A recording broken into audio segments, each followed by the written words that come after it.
Өткөн тарыхты билбей туруп, келечекке кадам таштоо адашуунун белгиси. Тарыхта изи калган атактуу инсандардын ким экендигин, алардын баскан жолун биздин шаар тургандары билет бекен? Мына ушул нерсеге жооп издеп көрөлүк. Биздин улуттук филармония кимдин атын алып жүрөт? Биздин улуттук филармония Токтогул Сатылгановдун атында болот. Ал ким болгон? Акын болгон. Токтогул Сатылганов акын. Төкмө акын. Токтогул Сатылганов. Ал ким болгон? Ырчы да акыныбыз. Токтогул Сатылганов бул дагы ушул акын, жазуучу болгон. Ал болсо Токтогул Сатылганов атындагы. Токтогул Сатылганов неме акын болгон. Спорт сарайы, дворец спорта кимдин атын алып жүрөт? Спорт сарайы Кожомкул атабыздын атында болот. Кожомкул ким болгон? Балбан болгон чоң.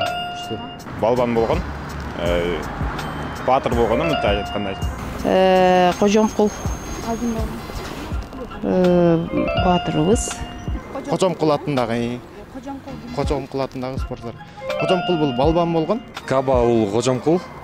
Кожомкул болсо Самырдан чыккан батыр болгон. Биз азыр кайсы көчөдө кетип бара жатабыз? Бул көчө Иса Акынбаев. Акынбаев чоң врач болгон. Врач. Хирург болгон. Акынбаев доктору. Ал хирург болгон. Жүрөк боюнча жүрөккө биринчи жолу операция жасаган. Хирург болгон. Адамга эң кыйыны күн сайын адам болуу. Алымкул Осмонов. Чыңгыз Айтматов. Ал ким болгон? Жазуучу, кыргыздын белгилүү жазуучулардын бири. Бул Чыңгыз Айтматовдун цитатасы. Автор бул Чыңгыз Айтматов болуш керек. Чыңгыз Айтматов. Ал ким болгон?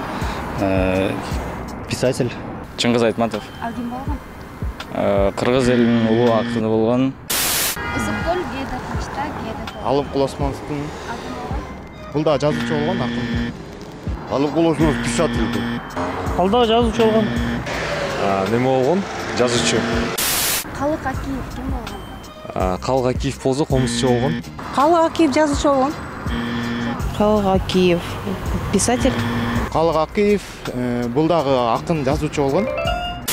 Тарых барактарында калган улуу инсандар тууралуу шаар тургундары канчалык деңгээлде маалымат билет экенин чогуу байкадык. Калган баа сизден болсун.